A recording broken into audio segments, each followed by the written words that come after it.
All right, let's jump straight into this intelligence briefing. Today's explainer is all about unpacking the terrifying mechanics and the incredibly tragic origins of one of the card world's most complex threats, Karl Masters. You probably know him as the supreme leader of the Circle, right? On the surface, he just looks like your standard ruthless megalomaniac, but as we dig into the source material today, a totally fascinating, wildly contradictory character emerges. We're going to break down the nuts and bolts of his power first, and then we're peeling back the layers to reveal a heartbreaking endgame that completely recontextualizes his so-called villainy. So here's our roadmap for today. First, the Supreme Leader's threat. Then, we'll look at the Incarnation Network, dive into betrayals and alliances, uncover a tragic Voltronian origin, and finally, explore the ultimate ambition. Let's get right into it. Section 1. The Supreme Leader's Threat and the Scope of the Circle. To really get Karl Masters, we first have to understand the sheer, overwhelming scale of the danger he poses to Wyatt and the entire world order. 700.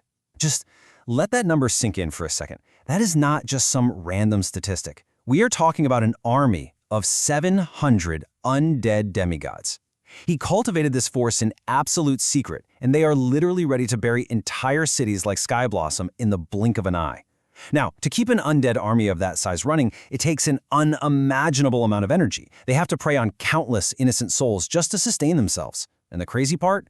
Karl completely duped the ancient masters who ruled the card world, getting them to trust him to run this top-secret project, only to twist it into his own apocalyptic, personal weapon. Man, does this quote nail his surface personality perfectly. Greed is good, the more the better.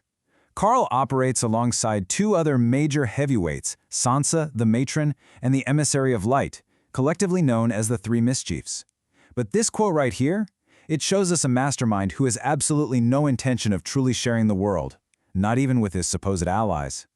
He is playing a very long, very dark game for absolute control.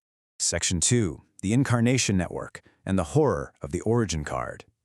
So, how did he actually build the core management of his syndicate? Well, he didn't exactly put up job listings. He used what has to be one of the most horrifying origin cards we've ever seen. Karl literally sacrifices a piece of his own active soul control to refine developing fetuses right inside the mother's womb, turning them into perfect clones. It's incredibly dark. But here's the kicker. They aren't mindless drones. They have complete emotions, virtues, flaws, the whole shebang. Because they have true individuality, the world's will can't even trace them. They can even contract their own grimoires. But at the end of the day, Karl holds absolute dictatorial control over whether they live or die. Basically, it guarantees absolute loyalty without any internal office politics. Look at how twisted this life cycle is. He infiltrates the most powerful bloodlines from birth. These clones grow up totally oblivious to what they actually are until Karl basically flips a switch. They become the sleeper agents bridging these powerful families straight to the Circle across all 5 regions. But step 3 is where it gets really messed up. Once they've served their purpose, or honestly, if they just make a single mistake, Karl harvests them. Violently. He sacrifices the grown incarnation and turns their very soul pathways into raw power, creating insane new origin cards for himself, like the Myriad Devil Body card. So what we're really looking at here is that Karl isn't just building a sprawling criminal syndicate. He is systematically farming his own brothers. He builds this massive corporate empire with them, and then just consumes them to indefinitely level up his own personal power. It is terrifyingly efficient and utterly sociopathic.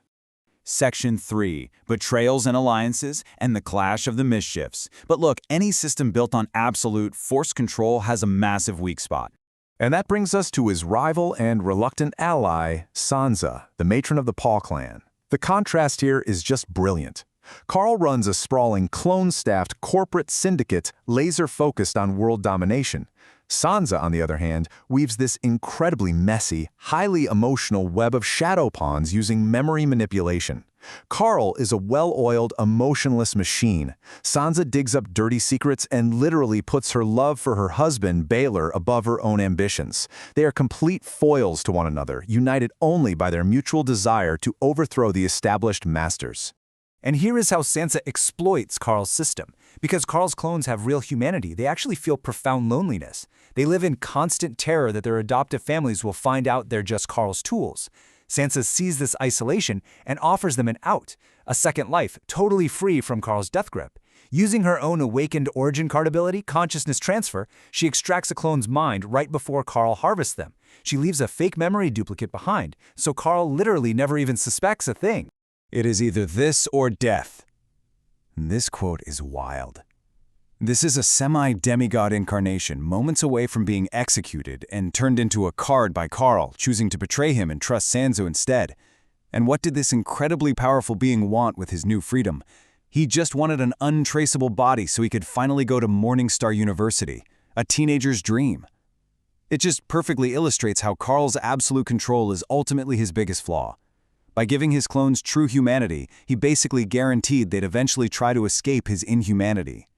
Section 4. A tragic Voltronian origin and the refugee behind the monster. Okay, to really understand why Karl built this nightmare machine, we have to look at the deeply hidden trauma of his past. This flips everything on its head. First off, Karl isn't human. He's a Voltronian, a persecuted race of demi-humans. His specific ancestors actually followed a guy named Maddox Masters, a peace preacher who convinced his followers to give up their invincible bodies just to find peaceful coexistence in the Myriad realms. They weren't invaders at all. They were refugees. Tracking this back a century, the story is just heart-wrenching. When Karl's pacifist family arrived in the card world, the human card apprentices were totally burnt out on monster attacks. They saw these demi-humans as just more monsters in human skin and started aggressively purging them. Karl's adult family members deliberately acted as bait, letting themselves be slaughtered just so the kids could hide. And Karl? He only survived because he happened to look exactly like the dead son of a grieving human couple. Out of all those refugee kids, just him, he was left carrying this profound, unimaginable trauma of watching his peaceful family systematically culled by humans. Actually, it explains everything. It completely explains why he looks at human card apprentices not as equals, but as entirely disposable pets and tools to be used and thrown away. Section 5. The Ultimate Ambition, a sanctuary built on bones. This brings us to his true endgame, which is deeply contradictory and totally fascinating. Even though he had the power of the Eye of Prosperity and could have easily tried to conquer the vast Myriad realms, Karl stayed put. He never expanded beyond the card world. Why? Because his grand strategy was never a galactic domination. Literally all he wanted to do was build an unassailable fortress, a safe zone, to catch any lost Voltronians falling through the dungeons. He was just waiting for his people, making sure they would never, ever be slaughtered again. The cognitive dissonance of this guy is just off the charts. He genuinely desires a utopia where everyone can be happy regardless of birth or talent. But he uses fetal refinement in armies of the undead to force it to happen. He desperately longs for his Voltronian kin, but when a violent faction of Voltronians, Jaya's family, arrived, Karl personally slaughtered them because their aggression threatened the fragile peace he was trying to build. He's a walking contradiction. He will literally murder his own kin to forcefully carve out a utopia for the very people he lost.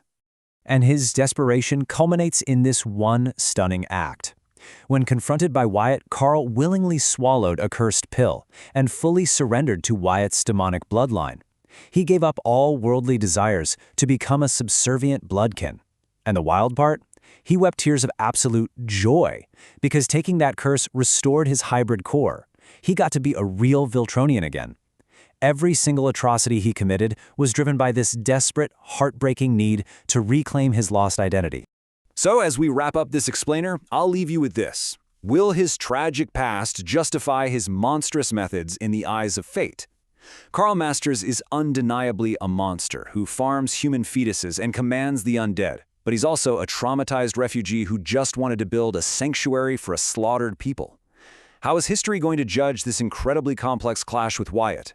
It really makes you rethink the true motives of the villains in these texts. Thanks so much for joining me on this deep dive into the Circle's supreme leader, and I highly encourage you to keep questioning what you read.